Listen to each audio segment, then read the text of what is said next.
I welcome Alan Philps. His new book, The Red Hotel, Moscow, 1941, the Metropol Hotel, and the Untold Story of Stalin's Propaganda War. We begin, however, with the correspondents who spent their time at the Metropol Hotel trying to tell a story that was forbidden, generally speaking, by the Soviet regime. The Soviet regime wanted its story told every day, no matter how many times it was repeated.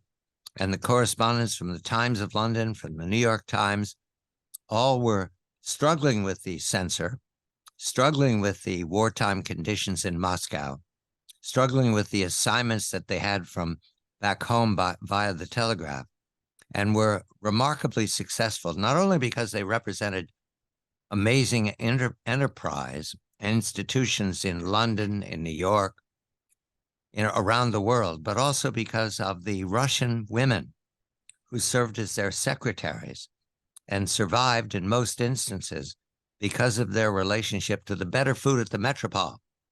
Moscow is starving. Soviet Union has been starving for years, one of the stories that the Soviets don't want told. I welcome Alan and congratulate him, and we begin with one of his heroines. Her name is Charlotte Haldane, and of significance, Charlotte, when she arrives in the Soviet Union in 1941, is a communist and has been a communist promoter for many years. Alan, wonderful to welcome you, and thank you very much. Charlotte Haldane, married to the very famous scientist JBS Haldane. She was a communist. What did that mean in the 1930s when she was promoting the Soviet paradise? Or what did that mean when she talked her way into being a correspondent in Moscow? Good evening to you. Good evening, John. It's a treat to be with you. Well, Charlotte had worked for newspapers, and when she married JBS Haldane, the famous scientist, she took a break from daily newspaper work and focused on popularizing his many discoveries in statistics, biology, you name it. He was a very brilliant man. But when towards the end of the 30s, she devoted herself to drumming up money and recruits to fight on the Republican side in the Spanish Civil War. She was a very prominent figure. She accompanied Paul Robeson and interpreted for him when he went on to view the troops on the front line, unfortunately just before the collapse of the Republican front. So she was well known. She was one of the most prominent women members of the Communist Party. When Hitler invaded the Soviet Union, she saw an opportunity to rekindle her journalistic career, which she'd put on hold. And she went round the newspapers, but she heard that one newspaper, the Daily Sketch, had not appointed someone they would like to send to Russia. Of course, not everyone who wanted to go to Russia was able to. The pipeline of journalists to Russia was very much under the control of the Soviet Union, particularly the Soviet ambassador in London. Anyway, the Sketch had not appointed someone. So she went to see the editor and said, basically, you have to appoint me because I'm a communist. Stalin will love me. He will give the first interview to a British journalist to me because he trusts me, and I will provide you with sparkling copy of the heroic exploits of the Red Army fighting the Germans. And the editor said, fine. He said, you have to realize that the publisher is an inveterate Bolshevik, but I can bring him round to this. She was quickly approved by the Soviet Union and got on a troop ship going to the Arctic, in northern Russia. She was full of enthusiasm about what she was going to tell the world about the Soviet Union as really the future of mankind. Yes, they called her on the troop ship. I believe it was there, the Babushka of the British Revolution. That's right. Yes. There was romance around Charlotte all the time because she was so popular and at the same time, I don't want to say notorious, but there was some doubts about her loyalty to Britain. Was that true at the time, or was that ignored? Well, I think on the ship going to Murmansk in northern Russia, there were 500 flyers and technicians from the Royal Air Force, but also quite a lot of Poles, exiled Poles, who were going back because Stalin, who had been Hitler's associate in eradicating Poland from the map, had to do a swift U-turn. He changed tack and then proclaimed that he was in favor of restoring an independent Poland. So a number of Polish diplomats and soldiers were on this troop ship, all worried to a certain extent that they were going to be betrayed by Stalin. They thought they might be put in jail. They thought they might be exiled to Kazakhstan. And they basically were wound up the wrong way by Charlotte, who said, Russia is the light of the universe. Don't worry. Stop your petty bourgeois thoughts and join me in supporting Stalin and his role in creating peace and prosperity in Europe. Quite a lot of the Poles like to avoid her, and indeed there were some angry words. She and a Polish artist had to be separated by a diplomat. Yes, you have a picture of Charlotte. She looks like she can handle herself. She arrives in Moscow, and now we come to the Red Hotel because Charlotte takes residence up. She gets 20 pounds a week plus expenses for the daily sketch. The Metropol Hotel is still there. You say that they're renovating it, but it remains a landmark of these events. What does Charlotte make of the hotel's condition? That the restaurant, the big ballroom restaurant, and her rooms. You make the plumbing sound iffy. Yes, the Metropol Hotel, which is the Red Hotel of the title, the Metro Hotel was built in 1905, and at that time it was the most stylish hotel in Moscow. It was the place where rich merchants, Tsarist officers would entertain ballerinas from the Bolshoi Theater, literally just across the square. It was a place where money was flaunted. Obviously, that didn't last after 1917, the Bolshevik Revolution, when actually it was taken over by Lenin, Stalin, Trotsky, and the other Bolsheviks, because they had nowhere to live and no offices, because the capital had just been moved from St. Petersburg. So it became a billet and a working space for the Bolsheviks. By 1941, it was still grand, but very much down at heel. All the velvet curtains were faded. The furniture was creaking and falling apart, and you were lucky if you summoned a waiter. They might take a couple of hours to arrive. But still, food was better there than in the rest of Moscow, because basically Moscow was starving. The whole country was starving. Except for people who had jobs in the arms industry. They were well fed. The rest of the Soviet population really lived on a few slices of black bread a day.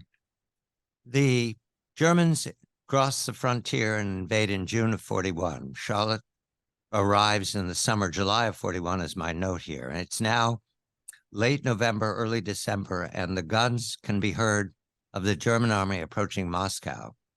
The tour that they've been given of a frontline operation said to be a counteroffensive disappointed all of them because they ate too well, seeing how people were starving around them. And Charlotte and others have to make a decision whether they're going to stay in Moscow or not, or leave. Charlotte, however, wants to stay. Why? What compelled her? Did she believe that the Soviets were going to stand up to the offensive? Everybody but Stalin seems to have left at that moment. It's fair to say that there was chaos. It was a rare example at that time in October 1941 when the secret police lost control of the city. Suddenly, people in the trams, the streetcars, and the buses, they started talking openly about how they were going to escape, how they were going to flee. Charlotte had been in lots of war zones in China and in Spain. She just wanted someone to stand up and say, give a Churchillian speech and basically say, we're going to fight them at the on the borders of Moscow. We're going to drive them back. Instead, there was terrible silence. She found that quite disturbing because no one seemed to be in charge. And to be fair, Stalin had lost his nerve. He'd always hoped that the invasion would take place 2 or 3 years after it did, by which time he'd be better prepared. Anyway, so no one was in charge. There was looting. There was Jewish people were harassed, beaten up, because that's what happens in Russia. But the word came back from the Kremlin that all the foreign community, all the diplomats and all the journalists were going to be evacuated about 500 miles away to the Volga. She said, okay, well, if that's what we have to do, that's what we have to do. There were some American journalists who, of course, at that time were still neutrals. This was before Pearl Harbor, thought, wow, the fall of Moscow, that would be some story to cover. They weren't allowed to. They were told to get on a train and decamp to the banks of the Volga. We need to go to another star in the Metropol Hotel right now who's being pursued by the British ambassador to leave Moscow, and she doesn't want to. She wants to stay. Her name is Alice Moats. She's a debutante. She's one of the heroines of the new book, The Red Hotel, the Metropol Hotel and the Untold Story of Stalin's Propaganda War by Alan Philps. It's a icon of architecture in Moscow. It's still there. It's being renovated today in the 21st century. But in 1941 to 1945, it was the headquarters of the media that was allowed into Moscow to tell the story that Moscow wanted told. One of those media stars, newspaper stars, correspondents, journalists, was a debutante who was about as far from Charlotte Haldane and a hard-nosed reporter as you can get, a debutante named Alice Moats, who was called affectionately Moatsy by everybody. I learned from Alan Philps, the author, that she was engaged 8 times, never married, and enjoyed herself. She had a wonderful war, but at some point, as Moscow is being besieged by the German army, the British ambassador takes it upon himself a personal mission to make sure that Alice leaves and nothing bad happens to her. Otherwise, FDR and her parents will never forgive the British Empire. Who is Alice Moats, Alan? Alice Moats was a wealthy socialite, very well educated. I think she spoke, apart from English, definitely Spanish, French, German, and I'm sure Italian. She, before the war, she conceived a strange idea to invite herself to Moscow. She knew the ambassador there, and he said, "Oh yes, well come along, Alice. I'm sure it'll be fine." But when she turned up, she thought, I see all these journalists are here. I'm going to become a war correspondent too.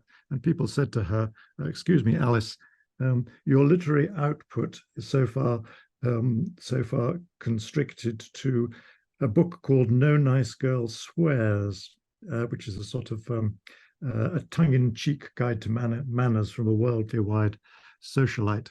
And she said, "No, if these people can be war correspondents, I can too." And they all said, "Pooh, that's never going to happen." Anyway, the embassies, the British and the American embassies, wanted all the women, or what were known at the time as the embassy wives, to leave. Alice hid wherever she could. she managed to find refuge in a British embassy annex, where she just wandered around with a bag of clothes and slept wherever she could. Eventually, she managed to persuade Collier's magazine to get her a press card, and so she was allowed to stay, much to the intense annoyance of the British ambassador, who seems to have spent more time than anyone can imagine dealing with this difficult woman, as he described her. Yes, I had the image, was reading your book, Alan, of one of those comedies or plays where the ambassador, I believe his name was Stoddard, is pursuing Alice across the stage, quite indifferent to the tragedy going on behind them, or the war fighting, or the evacuation of the city. And Alice is changing clothes and hiding from him. He pursues her all the way. I think he pursues her all the way to Turkey, to Tehran, as I recall. He gets quite elaborate. I imagine they're pursuing each other in heaven. He was... Yeah, to a certain extent, Alice is like the fool in a Shakespeare tragedy. She provides some light entertainment, but also exposes the folly of the actions of grander people than her. And with a private income, of course, she's perfectly able to do that. One quick minute for Alice. She does meet a Polish general, Anders, who was brought by the Soviets to raise a Polish regiment or division to fight the Germans. And at that point, Alice had struck gold. I don't know whether all these years later people remember it, but it's a window on how the Soviets were trying to use the very people they'd so badly abused. It wasn't until the 1990s that we knew about the execution of Anders's colleagues in the Polish army, all of that. Alice turned that up and was part of that conversation. And I'm very thankful for your revelation about how Alice, even though we could regard her as light entertainment, did connect with one of the ongoing tragedies of the 21st century, the murder of those Poles by order of the Kremlin. Alan Philps is the author. The book is The Red Hotel. We've introduced the Western heroines. Now we're going to the Russian heroines. We now turn to one of the heroines and tragedians of the Metropol Hotel. Her name is Natalia, but we begin introducing the senior correspondent, the grand old man of covering Moscow, 17 years, 16 years, 15 years, depending on where you are in the war. His name is Challerton. He lives in an apartment that looks like a dorm room from a graduate party that ended badly. It's a shambles and it's not heated, but Challerton continues to turn out copies because he's very famous as a correspondent from the Soviet experiment. This means from Stalin to the purges and into the war.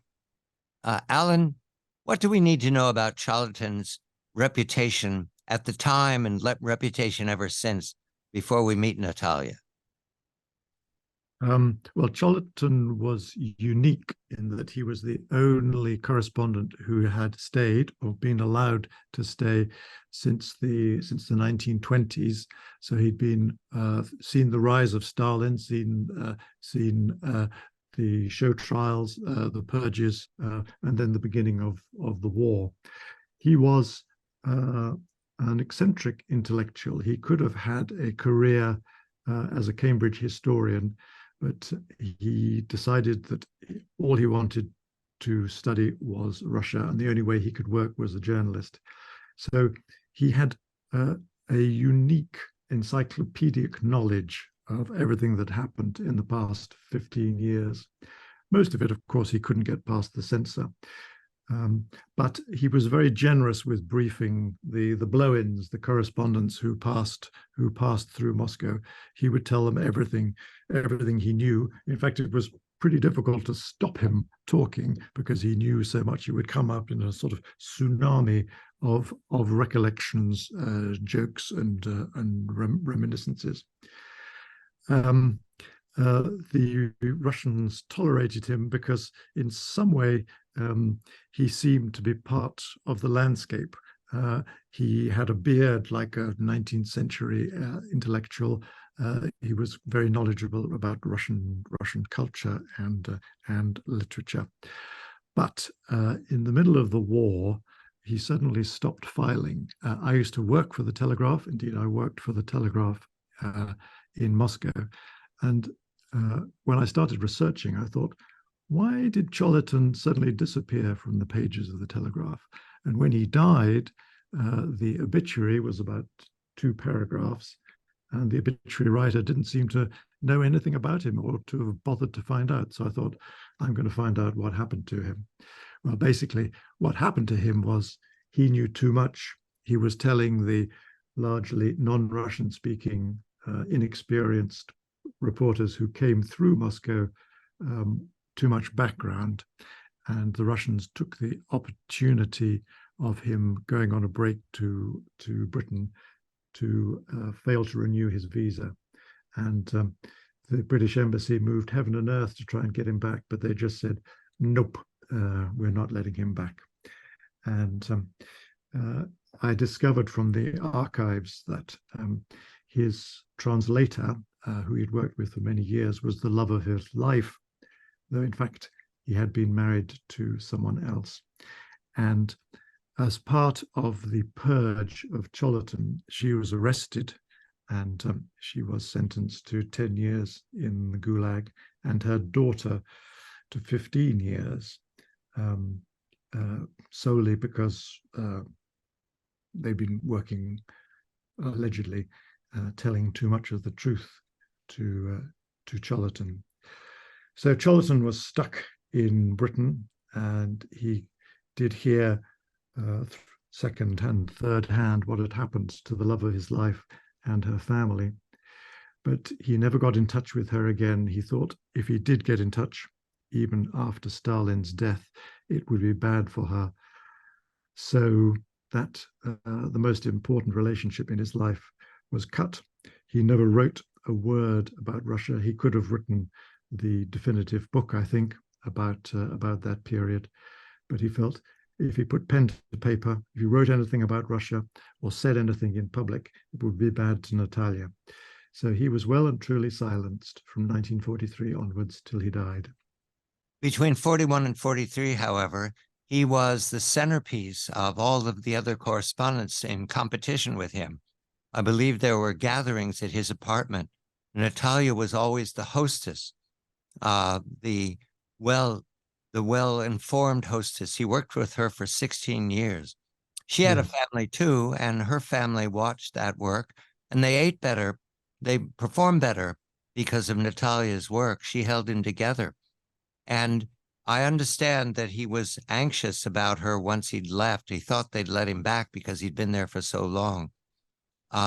He even wrote, you report, he wrote a letter to Stalin, a cringe-worthy letter, begging Stalin to let him back in. Certainly Choleton knew by that time why he was being kept out, didn't he? Didn't he know?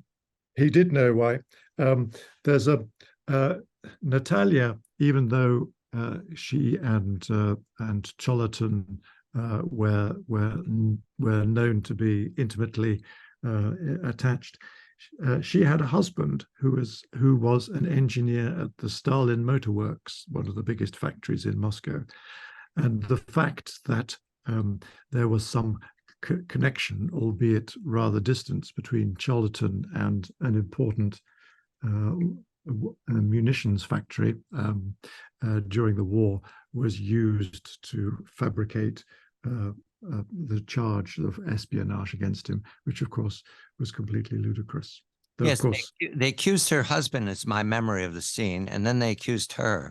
That's and right. Yes. We need to emphasize here for Alan, for a younger audience, the NKVD constructed these accusations. It wasn't just that happened in the show trials of the 30s. It was still going on. It was a style that they had, even if they'd inherited it from the NKVD men who'd been executed before they joined the NKVD. So there was never any proof. There was an allegation. And once you were accused, I get the understanding, there was no reprieve, none whatsoever. It was just going to get worse for you. I think once you'd been arrested, There was no actual trial. You were just brought before three judges. The accusation was read out, and then a sentence was delivered. Anyone being found innocent was extremely rare. Maybe 2 or 3% or something like that. It almost never happened. Once you'd been arrested, you would be held in pretrial detention and interrogated, sometimes every night for 13 nights, and kept awake in the daytime in order to force a confession. But even if the accused never confessed, they were still guilty. Also, Charlton had been married before, was still married, I think. I don't know. Divorce was always arbitrary. He had a daughter, Katya, and Yes. and you've spoken with Katerina. That's right. Yes. I went to see her. She's living in London. She married a British diplomat, quite a well-known one. So she was Katerina Porter. She had a wonderful collection of photographs of Charlton, and when I rang her up, got her on the phone, and said, "I'm writing about British and American journalists in the Metropol," she immediately said, "Ah, you're interested in my father." Anyway, so she remembers very clearly going to visit her father when she was probably early 20s, and a message had just arrived from Moscow, through what means I don't know, from Natalia, to tell Charlton that she'd been released from the Gulag after Stalin's death. And there was a debate in the family about what to do, and it was decided that it would be too dangerous for him to respond to her, because that could lead to her having another arrest and spending more time in the Gulag. So they never spoke again. We do not know Natalia's fate. Is that correct, Alan? We do know that she spent the years from about what would be from 1943 at least until 53, at least 10 years in the Gulag. She did survive. She was released. After that, we have no information. It's very hard to follow these things up in any case, and when all journalists are suspected of being spies, right, it's harder these days. That's part of the irony of talking to Alan. He was working on this book when the war started in Ukraine, and so much of the paranoia that is commonplace when you read about the Soviet period has returned. And it's good that we have this version of the stories of the 1940s, because it begins to resemble the stories of the 2020s. We turn now to another heroine who also met an unlikely and tragic fate. Her name, Valentina. The book is The Red Hotel, the Metropol Hotel and the Untold Story of Stalin's Propaganda War, which resembles a piece of 20th century history, except for it resembles a deal of what's going on in Russia and throughout the world that practices censorship because they want one version of the story told. The other capitals we could speak of, but right now we're speaking of Moscow. And Ralph Parker, the correspondent for the Times, for the London Times, for the New York Times, a man of mystery, and his secretary, Valentina, who is impossible not to love because of one scene that Alan presents us. It's a moment when there are revelations expected about the Katyn Forest. That's the massacre of the Polish officers and intellectuals by the Soviets in 1940. And what we have here is the correspondents in the Metropol Hotel 41, 42, 43 were given the Soviet version. The Nazis did it. Well, they were even taken out there. And Harrison Salisbury, in his first correspondent assignment, went on this special train out to the Katyn Forest to view what the Soviets believed was definitive proof. There was no definitive proof. There's going to be a press conference in the Metropol Hotel. A deputy undersecretary, Commissar Operachik, is going to give an address. It's late at night. And the AP correspondent, I think his name was King, is keen on keeping Valentina from accompanying her correspondent, Ralph Parker, into the ballroom. Alan, that's as much of the story as I can remember vividly. What happens then? Why does Parker swing at King? King was actually the Reuters correspondent, not the AP. Thank you. Yeah, this was a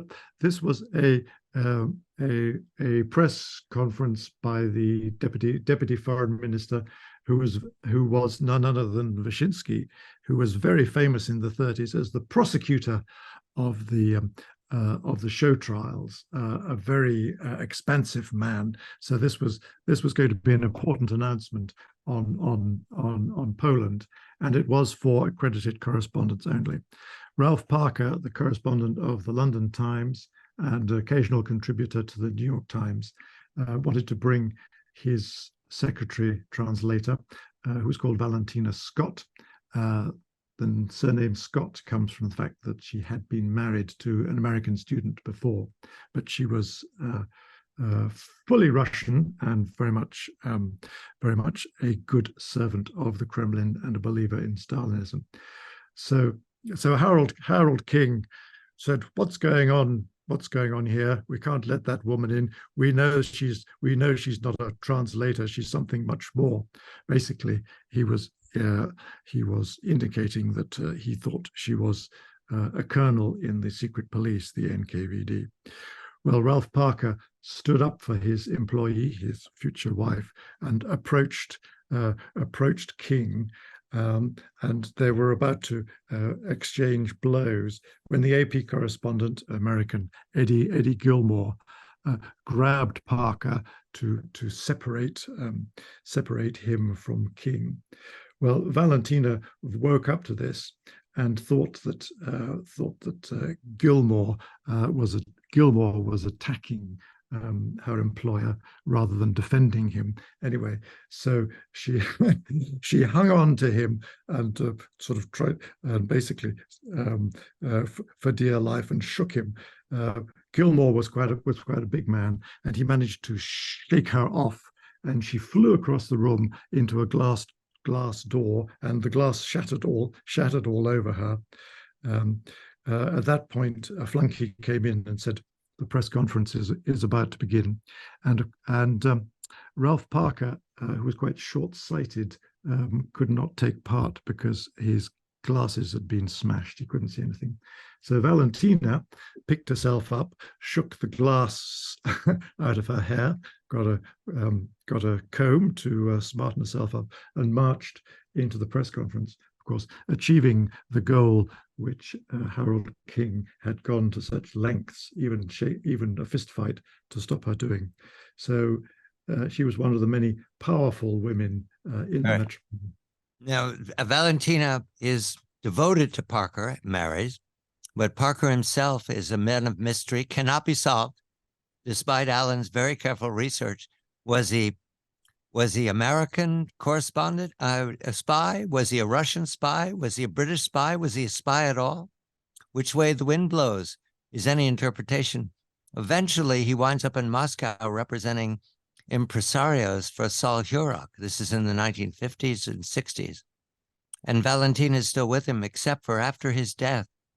There's no indication that she was a colonel in the GRU or the NKVD, because you have a very sad scene of her blind at the end of her life, being visited by, I believe, Parker's son and his wife. Godson, yes. Nephew, godson, yes. Yep. And she was still attached to Parker, attached to the Metropol Hotel.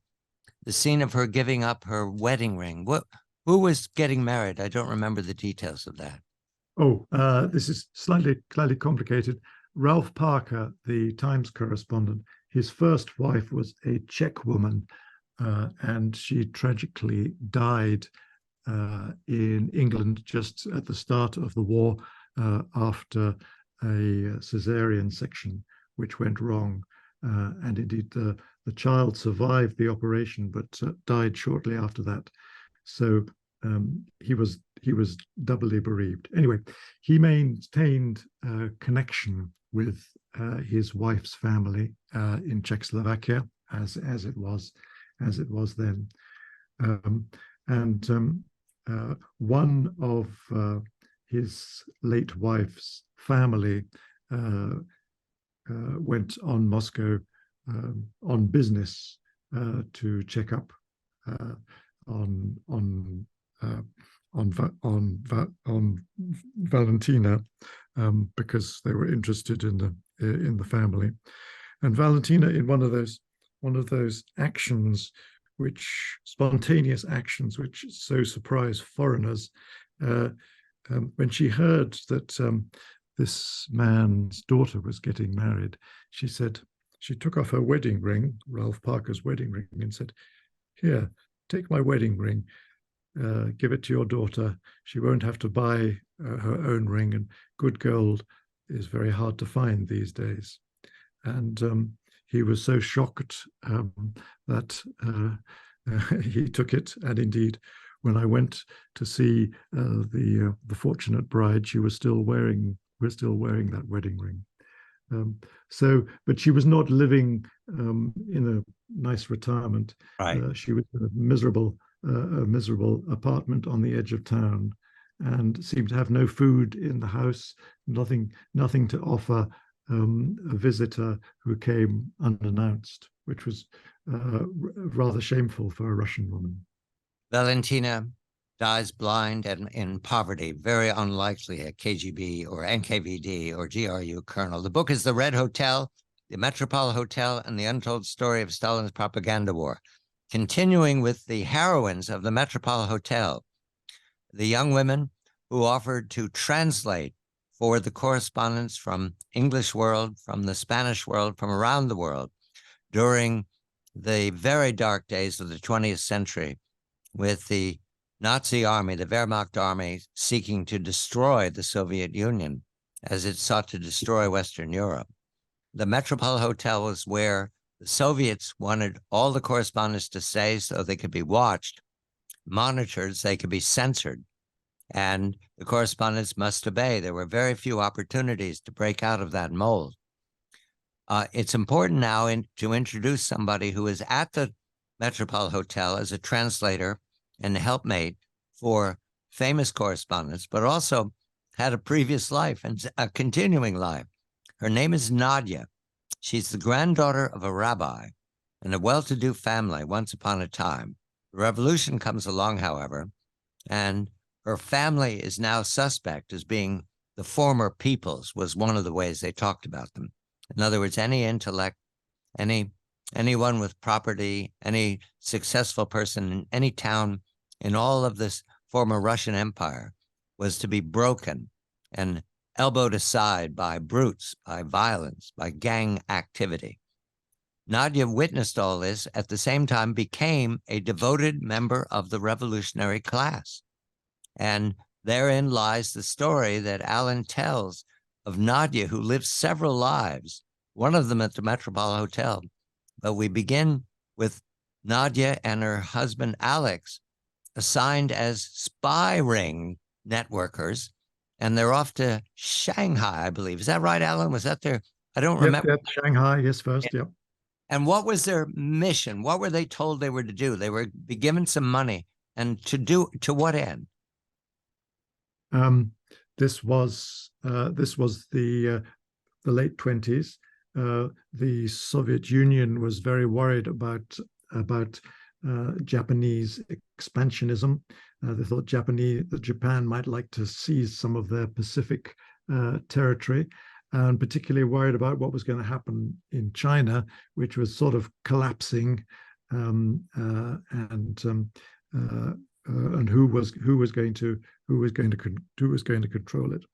So Nadia and her husband Alex, who was a master of disguise, a very charismatic man, he could pretend to be a peasant or an aristocrat, a Bolshevik or or a supporter of the Tsar with total conviction. A chameleon in all respects. He was the resident of the Soviet espionage service in Shanghai, and Nadia went along with him to, should we say, keep him under control, because he was politically an anarchist and quite anarchic, and needed to be kept on the straight and narrow. She did a lot of code work. Anyway, they spent not a very happy few months there. The main interest is that the person who was Alex's deputy was probably the most famous spy of the Second World War. It's called Richard Zorger, a Soviet citizen of German extraction, who managed, after being in Shanghai, to inveigle himself into the German embassy in Tokyo and provided the most valuable intelligence to Stalin, particularly about Pearl Harbor, and about Japanese plans in the war. Typically for Stalin, of course, he thought the intelligence was far too good to be true, and he told everyone to distrust it. But that's another story. Zorga gives Nadia a shawl because he thinks she's not middle class enough. She's not upper class enough to mix with the circles. Nadia doesn't seem offended by it. She keeps that shawl for many years. I'm sure the shawl still exists somewhere. Nadia and Alex they're bumpkins as spies. They're revolutionaries. As you say, Alex is an anarchist. Shanghai's not going well for them. And as soon as his cover's blown, they have to leave. So where do they go? Where would you go? It's in late 1920s, early 1930s. Where would you go next if you were a spying couple who believe in the revolution? Of course, you'd go to New Jersey. Where else would you go in the world? So immediately, I'm reading Alan's book, and I'm thinking, now what's going to happen to them? They're going to get executed. The Chiang Kai-shek is going to arrest them. The warlords, the Japanese are going to pick them up. No, they meet a man named Whittaker Chambers. How did this happen, Alan? Despite their cover having been blown in Shanghai, they were given another job, which was to go to New York for Russian military intelligence, or I should say Soviet military intelligence, and their role was to steal industrial and military secrets, technology. Stalin was buying a lot of equipment, had bought a lot of equipment. All the factories in Russia were built on the Ford model, and the Soviet Union was building American planes under license. But they wanted to get stuff for free, or rather stuff which the Americans wouldn't sell. And they did this. They hired members of the American Communist Party who would be couriers, and Nadia's role would be to go with one of these couriers, a certain Whittaker Chambers, and they would go around armaments factories, naval yards, because a man and a woman were less suspicious than a man on his own, and receive blueprints and other intelligence about new technologies such as helicopters and things like that, which the Americans... And they reduced it to microfilm, and it's Nadia's idea, I believe. Yes, she would microfilm this stuff, and she would go to a 5 and dime store and buy little pocket mirrors, take the mirrors apart and put the microfilms in behind the mirrors, and then pack them up in numbers and then export it back to the Soviet Union. Nadia's having children all this time. I mean, she's doing everything. She's got, I think, 2 sons. She has an uncle named Yakov in Portchester, New York, and whom she visits. And she admires very much. The Americans have 2 things that she can't imagine back home: orange juice and chicken at dinner. I mean, Yes, yes, orange juice for breakfast and chicken at dinner. That she sees her uncle and his family. They're complaining about how hard they have to work and how miserable it is in America. But she says, "Well, you have orange juice in the morning and you have chicken and dinner, and your home is 5 times the size of any home that I could have in Moscow." we must tell the story of visiting Whittaker Chambers and Esther Chambers' farm.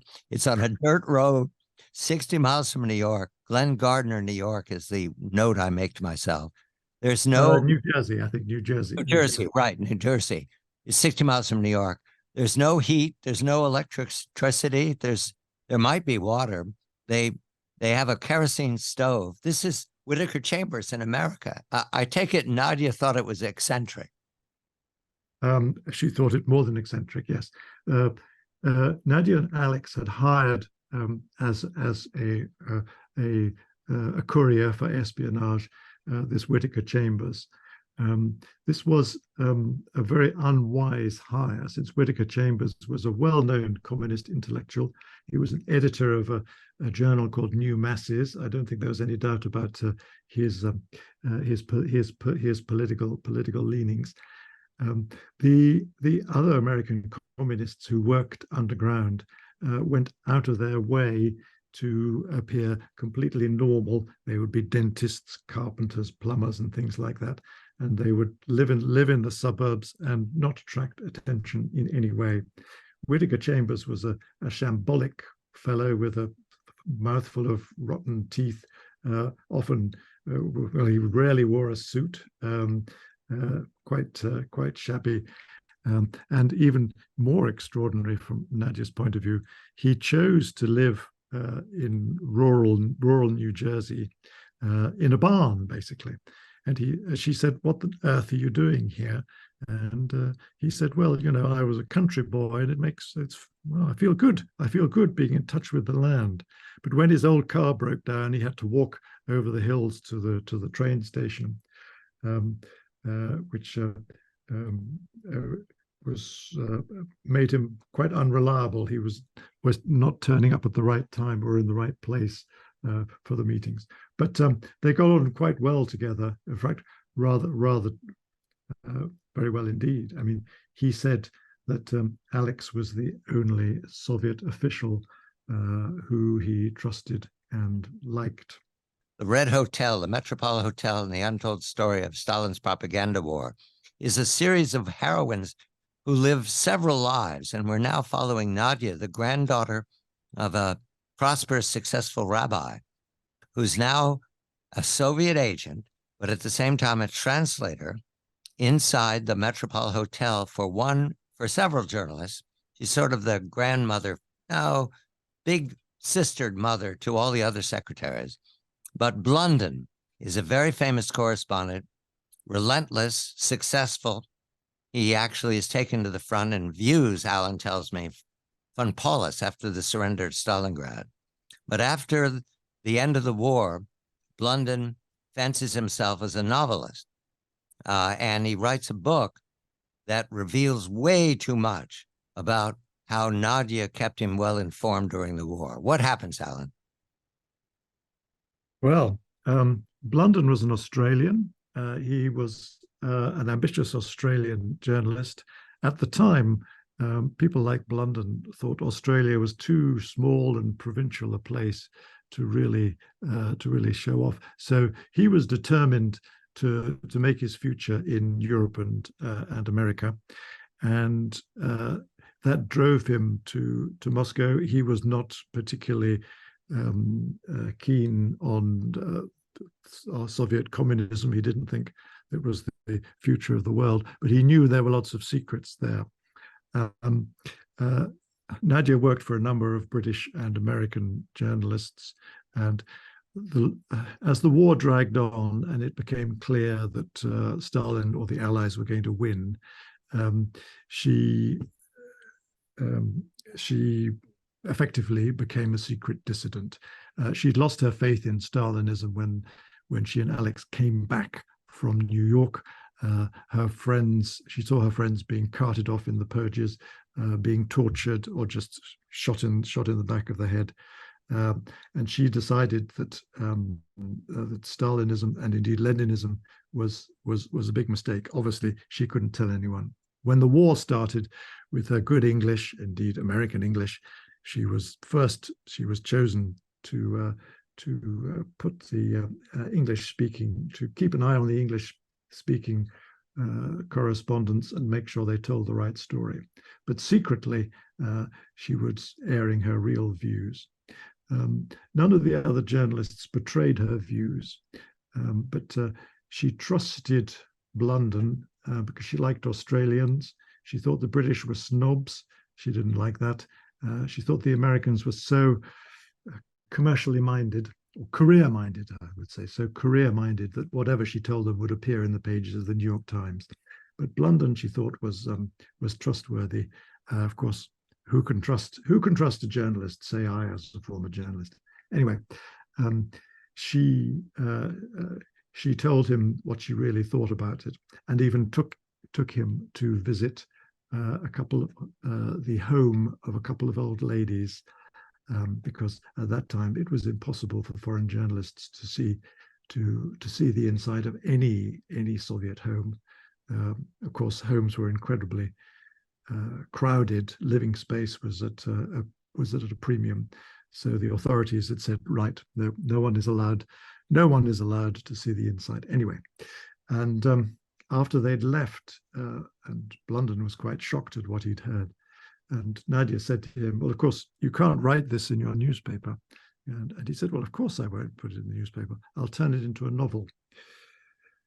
Well, the novel appeared, and the identity and location of the flat of the two old ladies was not particularly well disguised. It was obvious where he'd been. It was obvious who had taken him there. So there was a knock on the door, and Nadia was duly arrested in February 1948.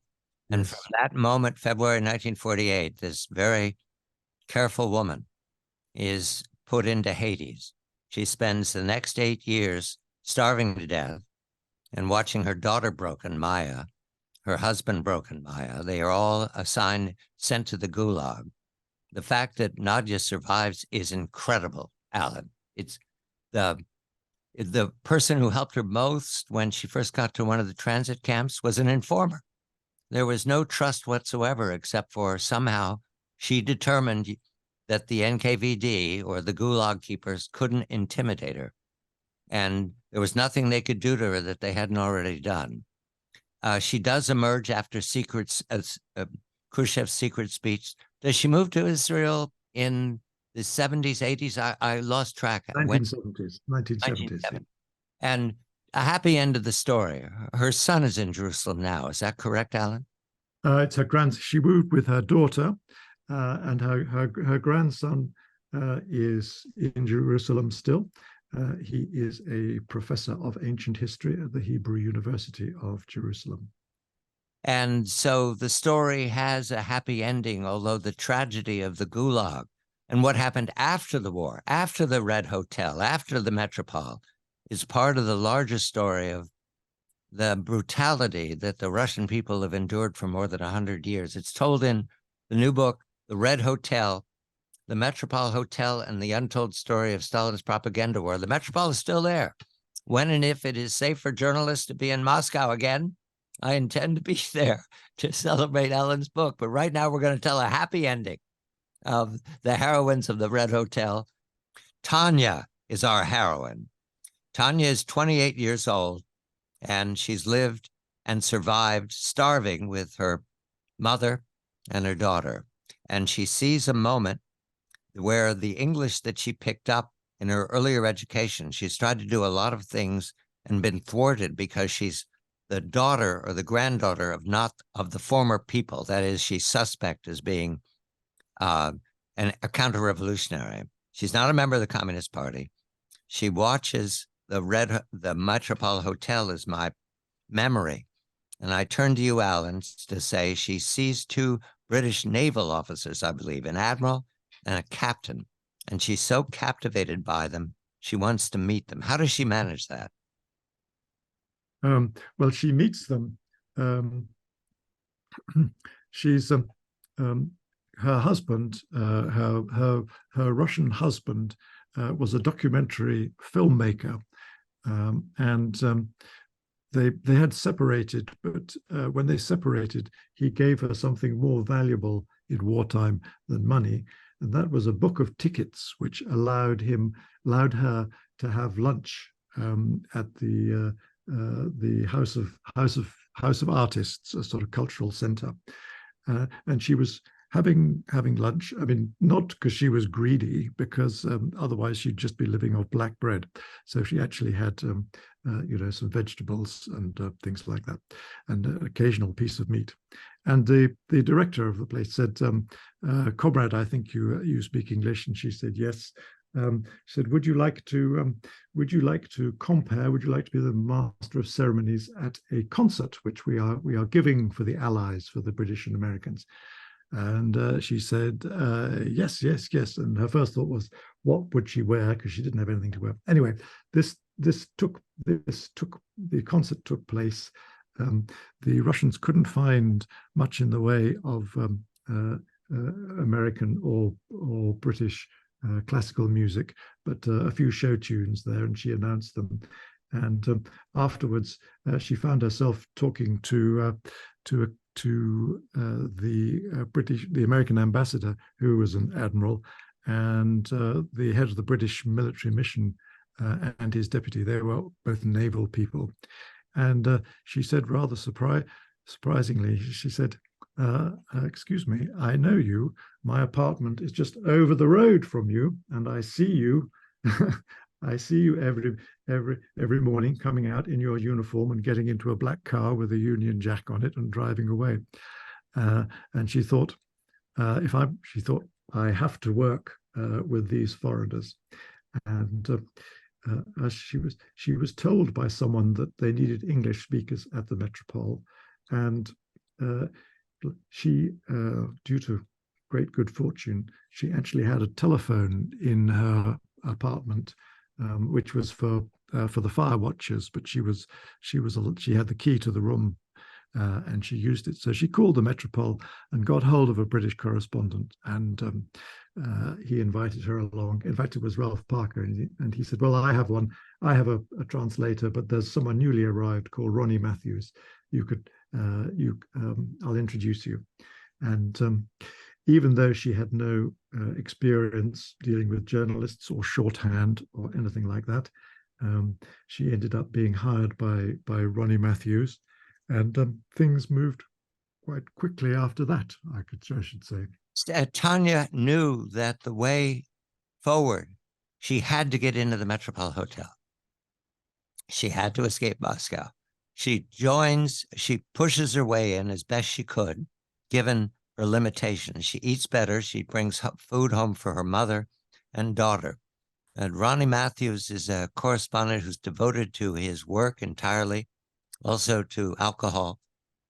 And my impression from your reporting, Alan, is that the relationship is quite unusual for a long time. And then surprisingly, one day, Ronnie Matthews goes down on his knee and begs her to marry him, saying he's never met anybody like her. It was an extraordinary scene because I hadn't expected it to come.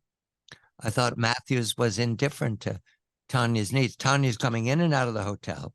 She's 28 years old. She has no future, and she's meaning to hold on as long as she can. Did she know Nadia did Nadia and she talk? My memory is that they might have had they did talk. Of course, the most important thing is that Tanya was incredibly glamorous.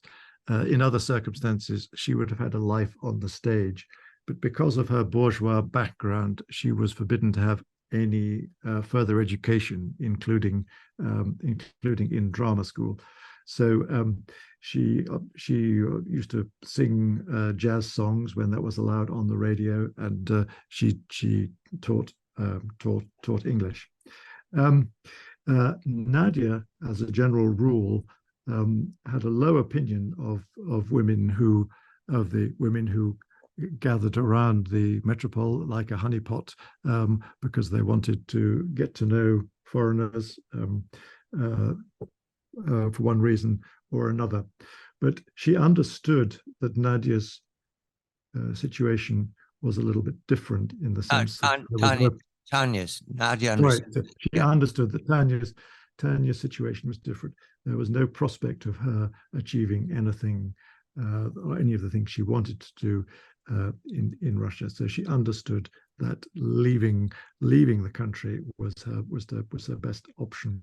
I like Ronnie Matthews. After I didn't understand him at first because he drinks a great deal. He turns in copy. He's a copy machine, and I didn't understand what it was that he saw in Tanya. He sees something that everybody else saw, plus what Nadia saw, which was a determination to escape right away. She had to get out.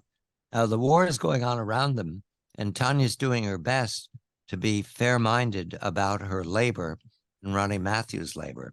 Does he understand that she wants to leave as his wife because they're now about to make the application to get her out? Does he encourage that? Oh, absolutely. He felt he'd done enough in Russia. He was, he was a man of the left when he arrived, but he became a man of the right by the time he'd left, because he saw the brutality of the Stalinist state. But he said he wouldn't leave without Tanya and the baby son she had borne him. This led to an impasse for some time. The Russians wanted to get rid of Ronnie Matthews since he was, should we say, he was a bit out of control after he'd had a few drinks, and probably a disruptive element in the Metropol. But he wouldn't leave without her, so they dreamed up a plot.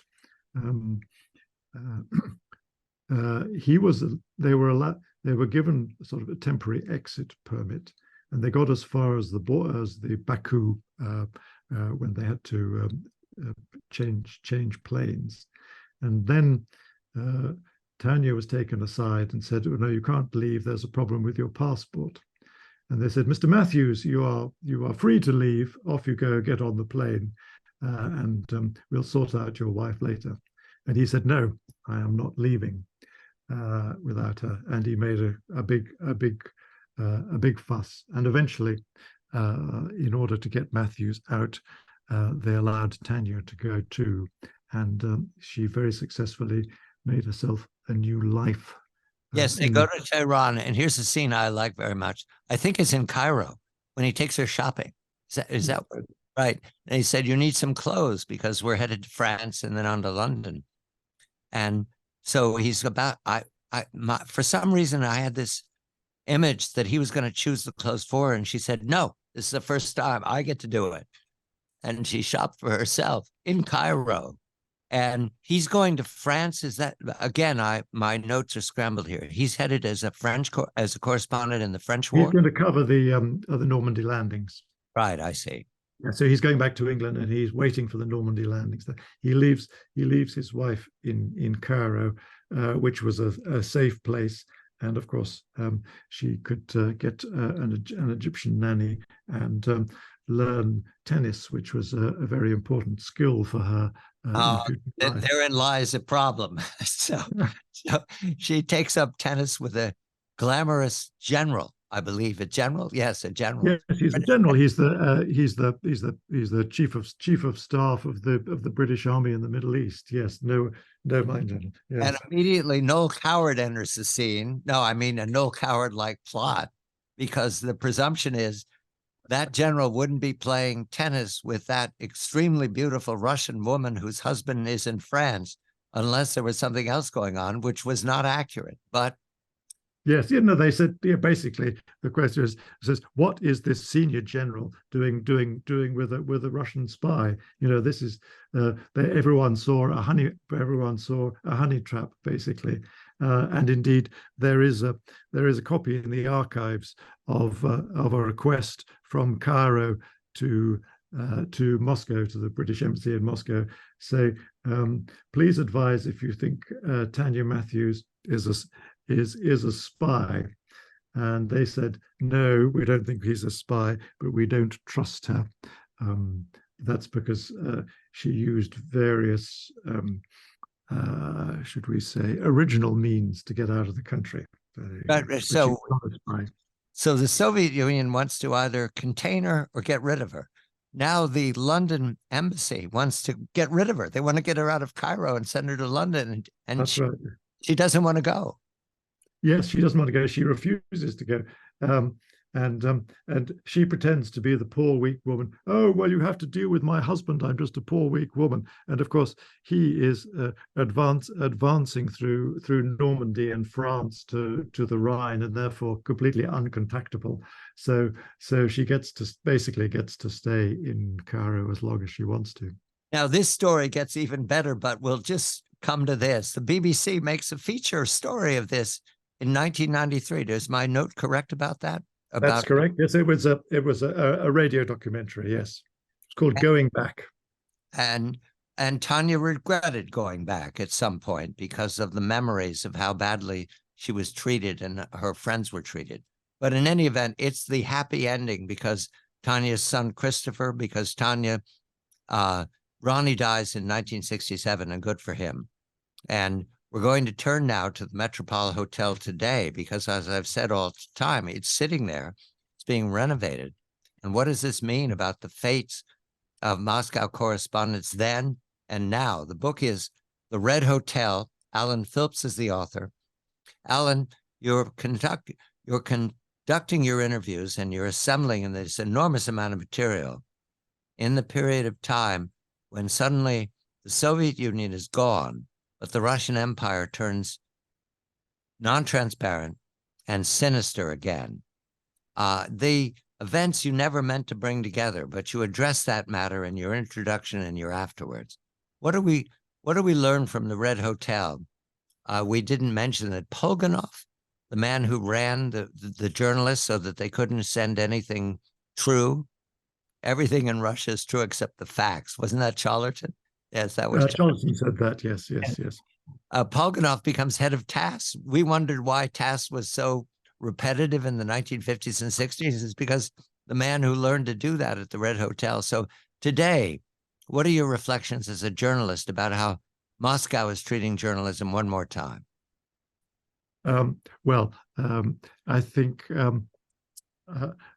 if you look at what drives Putin, it's very clear that one of his heroes, and he has many heroes in the past, is Stalin. Not Lenin, of course. Stalin is the bogeyman, but Stalin. Stalin, of course, won the great victory at huge cost. I'm sure your listeners will know that there was a huge cost, but when you read that 24 million Russians, Soviet citizens died in that war for the victory, and many of these were unnecessary and due to the incompetence of Stalin and his conduct of the war in the early years, when he allowed whole armies to surrender to the Germans. Anyway, to get back to the main issue. So Stalin established a playbook, which was if you want to make the country great again, to borrow an American expression, you have to have complete control of the media. And during his 20 years in power, he had, even before the Ukraine war, he'd established control of the broadcast and printed media. They were all under state control or under the control of Kremlin-friendly corporations or oligarchs. And the other lesson of Stalin is that human life is expendable, and in fact, death is a good thing if it's for the motherland, which is why we have seen horrendous numbers of Russians killed in this unnecessary war, far more than in Afghanistan, for example, which was such a disaster that it helped cause the fall of the Soviet Union. Anyway, so those are two lessons that Stalin has taken. Of course, you can't take historical parallels to the present and the future. There are huge differences. The media, the digital media, is at all comparison different from the media of the 1940s. With one decree in 1941, Stalin demanded that all the radios in the Soviet Union should be handed in so that no one could listen to German broadcasts. And so frightened was everybody that they did indeed hand these radios in, because they'd have gone to the Gulag if they were found listening to a foreign broadcast. You can't do that in the digital age. So the disinformation is slightly different. In the 1940s, Stalin tried and actually succeeded to a large extent in getting foreigners to believe what he believed, what he wanted them to believe. It's more complicated now. I think the main goal of the disinformation abroad is to confuse people. People think, if you spread enough doubt abroad, then people will think, I don't understand who is right and who is wrong in this Ukraine thing. Let's just forget about it. And so his goal is that the Americans, who have the arms and the money to support the Ukrainians in their defense of their land, will lose interest slowly, and eventually, and perhaps even with the next presidential election, you would have a president who's not interested in supporting Ukraine, which will effectively freeze the conflict and allow Russia maybe to resume it in 5 or 10 years when the army feels stronger. Final concern I have is the newspapers who published the censored stories. Are they regretful that they participated in that propaganda during the war? Were they regretful afterwards? Because the newspapers today don't repeat that. They don't publish stories that are censored. No, at the time, throughout the war, the British embassy in Moscow realized that the reporters were being misled, manipulated, but Stalin was going to beat Hitler in Europe, so it was an unpleasant aspect of life that had to be tolerated. At the end of the war, the embassy was clearly hoping that the journalists would come back and saying, we were robbed, we were told what to write. No one said a word. There was only one journalist, who was called Paul Winterton. He went to his paper, the News Chronicle, and said, and with a piece to saying the conditions of censorship, which was not just to protect military secrecy, but to